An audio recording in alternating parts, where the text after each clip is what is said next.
আইসা আমার সাথে চলিলা। আল্লাহ এমন পরিবর্তন দিছে, অল্প বয়সের যুবক, গার্মেন্টসের হেল্পার ছিল, কি জিন্দেগি ছিল, হেল্পারি ছাড়ছে।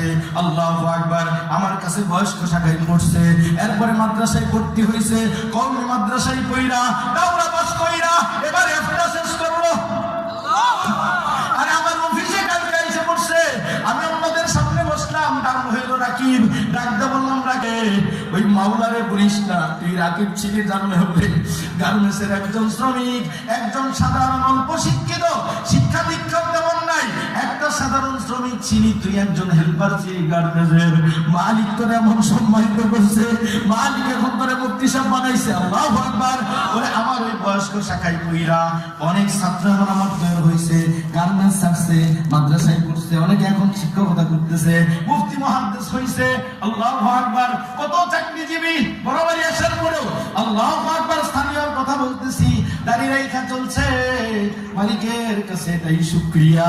আরে আমার আমল যদি কোনোটা কবুল না হয়, আল্লাহর বান্দাদের আমল কারো উসিলায় আল্লাহ যদি আমাদেরকে মাফ করে, এই জন্য মেরে মহতারাম ভাইও সম্পর্ক করতে হয় আলেমদের সাথে, বুজুর্গদের সাথে।